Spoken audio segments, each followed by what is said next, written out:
Hello everyone, in this video I'll be showing you a build guide for the Rat King Warlock subclass mod in Baldur's Gate 3.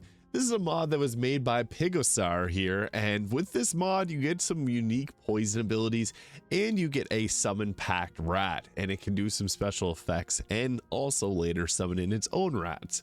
So with this, we're going to obviously start off as a warlock here. Now for our cantrips, Eldritch Blast for sure, you can't not take Eldritch Blast as a warlock, but we're also going to take Booming Blade. If you have the Mistress Spells mod unlocked or downloaded, I would also recommend Bone Chill if you don't, but Booming Blade just works very well for this. So we're going to go with the Rat King, which gives us Ray of Sickness and Venomous Bite as the spells we can take as part of our pack magic. The Venomous Bite's actually really good damage early game, 3d8 of poison damage, and can potentially poison the target, which will give disadvantage on attack rolls. It's really good. And for our ability scores, we can go with something like a setup of, we'll go 16 in our dexterity here, 14 constitution, 10 intelligence and wisdom, and 16 charisma. And for skill proficiencies, I recommend always taking deception there. So we'll roll with that. I'll also be covering the gear. I'm just using this gear for thematic purposes right now, as this if it also just released on console today, but I'll be going over the proper gear from the base game, as well I'll also be touching on combat so you get an idea of how to play this. At level 2, we get to choose another spell. I think Arms Vitar works well. And we also get some fun ones. This has unique Eldritch invocations like the Vermin Resilience, which gains resistance to poison damage and immunity to poison. The Selfish Scurry, which gives you Long Strider. And the Eldritch Infection, which gives you an Eldritch Blast that does poison damage. That's not as good as the, going with the option of just using a normal Eldritch Blast. So I would recommend just going with Agonizing Blast as well as the Repelling Blast for the pushback. That's just the classic to take with the Warlock. And for level 3, we get ourselves the another choice of spell, Hold Person being the best choice. And we're going to go with the Pact of the Blade for the extra attack that we can get from that. Which also, if you want to go level 20 with this, you can take in a martial class like the Fighter and get 3 attacks, which is really good. At our next level, Darkness can be a very effective spell, so can Misty Step, although it's not great at higher levels.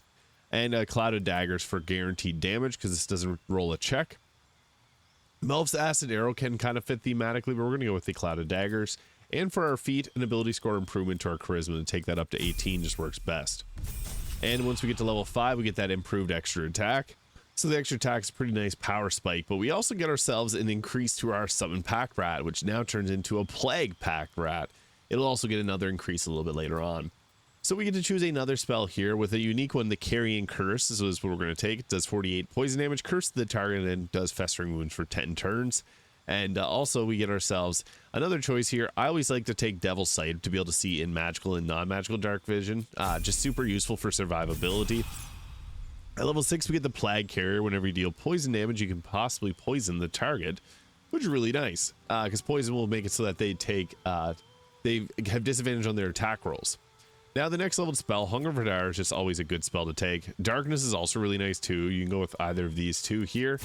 Darkness is just gonna be nice because it doesn't damage us, but at level 7 we get to choose another powerful spell here. So something like Confusion can work really well too. Blight is also pretty effective. We'll go Confusion. And then at our next level, we could go with, I guess we can take the Dreadful Word, which will give us the Confusion, so then we don't have to take it there. And instead, we can then go with Blight or Darkness, as I mentioned previously. Fear is also a good spell, but we'll go with something like that. Confusion is really nice. It's funny that's a spell from the this subclass, but it's also a Eldritch Invocation that you can take. Our next level spell that we'll go with, Blight, not bad damage, 88 necrotic, and max damage on plants. We're not going to use it as much, but we also can get an ability score improvement at level 8 to take up our charisma at level 20, or to stat 20. And at next level, we get ourselves the Black Death, which does 88 poison damage and reduces the maximum target's health points, but never to below 1. That's marginally decent. There are some bosses that makes it a little bit easier, but we also get the Eldritch Invocation, Minions of Chaos, which gives us a free casting of the, or not a free casting, gives us the ability to cast Conjure Elemental, which is really strong. And then at our next level here, we get ourselves the subclass feature, the Swarm Leader here, which gives when an enemy within melee range attacks your packed rat, you can use a reaction to make a weapon attack against that enemy. And we also get the Summon Pack Rat now summons an Awakened Pat Rat, which I'll show you. That's a tongue twister. We also get to take a spell here. We'll go with Infestation from the Mistress spells, because poison damage just fits thematically here. And then for our next leveled spell, Hold Monster can be nice, but Cloud Kill is also good because you can reposition that around, dealing poison damage. And if you have a Necromancer, it's going to keep their summons alive because it won't deal damage to them. We also get a Mystic Arcanum here, with Circle of Death being a really nice one that we can take. Conjure Fae, if you got Mistress spells, is good too, but Circle of Death is just very strong. And then for our next leveled spell, Hold Monster. It's just really powerful, especially late game, so we'll roll with that.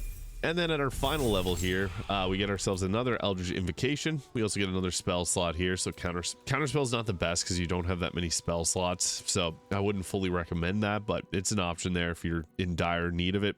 Fear can also be a good spell too. And we'll take Life Drinker, so our packed weapon will get additional necrotic damage equal to our charisma modifier, so +5 to damage there. And we can take the Alert Feat for better initiative. So that is what we're going to roll with there. Now, getting into the gear side of things, we're going to roll with the Mask of Soul Perception for better attack rolls, Cloak of Protection for better armor class, the Ballast Armor because we're going to use a piercing damage weapon, and this is going to be one of the better armors that we can wear. So we don't really want to get into the Freya combat too much, but we can with this. Helldust Gloves will give us additional fire damage and better spell casting as we do both of these, and the Evasive Shoes for better armor class as well. I went the Infernal Rapier because this will use our charisma, but although we do have Pact of Blade, which will do the exact same thing, this does give us a planar ally, can be in as a nice little additional helper. And I went with Viconia's Walking Fortress, but use the best shield available to you at that time.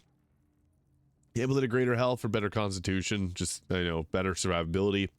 The Killer Sweetheart for better critical hits, and Ring of Protection, and then alongside Hellrun Longbow for that +3 to initiative. Now, what this ends up looking like in combat, so we always want to make sure our Pact of the Blade is equipped.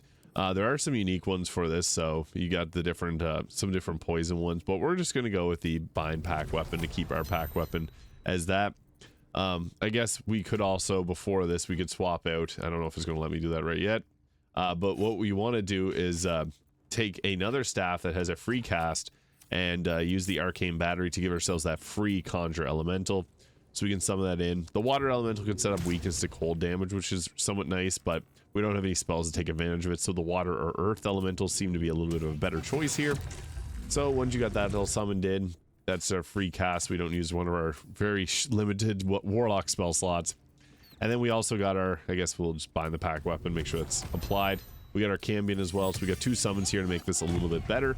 And I'll show you what this all looks like in combat. Oh, and again, yeah, you don't want to forget to summon in your Rat, which for some reason didn't appear on my bar here, but if you go into your spells, it's there. So I replaced one other spell. I'm not sure which one I just replaced, but yeah, you got your little rat there that you can summon in. So when we go to summon in the rat, you got the awakened pack rat here. It's got the cool little blue hair, and then it can also summon in additional pack rats as well. So yeah, it's pretty good. I'll show off again this in combat here now. So to get into a fight here, if you want to be really funny, you can just set up by starting out with darkness somewheres in the map, because that'll just make them really confused and have a hard time finding you. So that could be one way about going about this. We also got a lot of different spells here, but you got to be mindful that some of them are not going to be that great if upcasted. So like Venomous Bite here, 78 of poison damage. It's okay, but then you have ones here like 68. Not as good as well. This one also is 68 using a level 7 Warlock spell slot. So yeah, most of them will deal similar damage, but the Black Death has higher scaling. So you just got to, again, be a little bit mindful of what you're casting here. Hunger of Hadar is usually a good spell to drop, though, because of the crowd control that it brings. So you can drop that down, get yourself into the fight, and go from there. So we got ourselves a combat encounter here. And then what you can also do from Hunger of Hadar is then you can follow it up with attacks here, because they're all going to be blinded and have a hard time with that. So you can go with, I guess I'll start out with Mind Blast, because this can sometimes be a really easy way to just take out a bunch of enemies all at once. That worked on a number of them, and that also brought in a bunch more guards to fight. So yeah, the Warlock's not super strong, so we'll see how this all goes.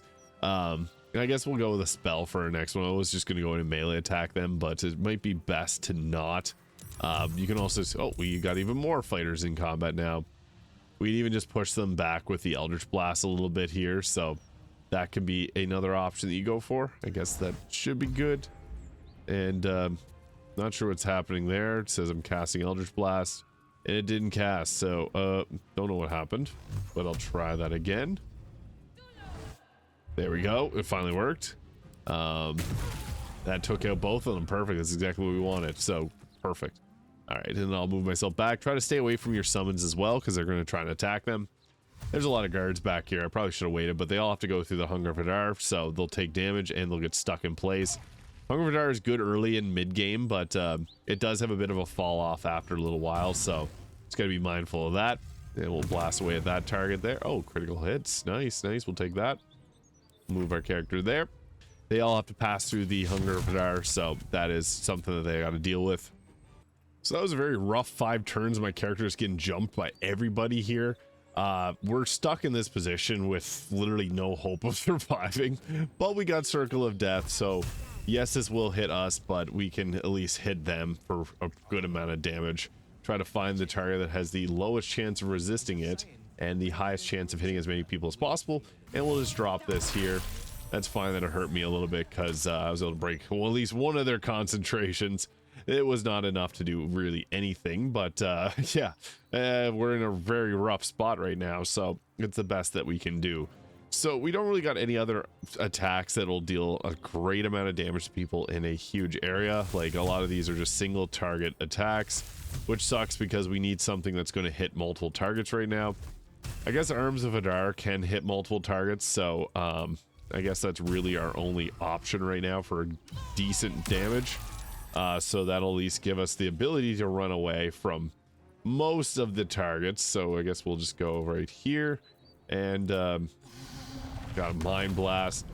Try to sneak away into a position that I can hit as many as I can with this, because I just need that extra damage here. So that's fine. We'll eat those hits, and then we'll just go with the Mind Blast. I used it previously, but I had to revive my character, so yeah, things did not go very well. I'm going to take this opportunity to attack too, whatever. Yeah, this is not the best. The Warlock does have its shortcomings, which were very evident in this fight, but that should at least, yeah, take out a chunk of them there. That's great, because we got command groveled multiple times in a row, and that's what really did it in for our characters. So a little bit better survivability here now.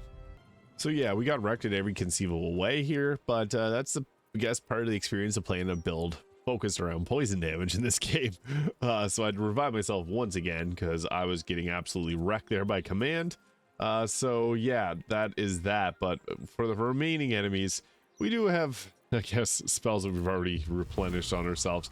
Hunger of Hadar is going to be a really good one just for consistent crowd control. So mid to early, or early to mid game, even somewhere in the late game, that can be really effective.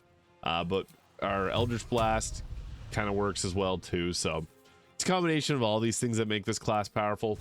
Circle of Death is really strong too. It's going to be one of our best blasting attacks.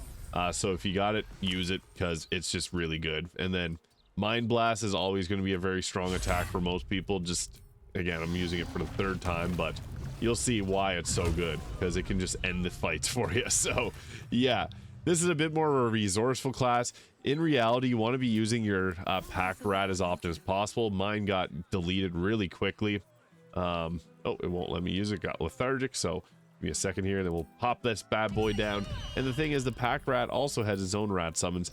They only have 10 health, so they go down really quickly. It'll summon in three extra rats here, and they act on their own accord. You don't get to choose them, but you get to choose your actions for your rat, which can frighten targets, which is really nice. So that is the Rat King Warlock in Baldur's Gate 3. Let me know your thoughts in the comments below. Hit the subscribe button if you enjoyed, and I'll see you all in the next video.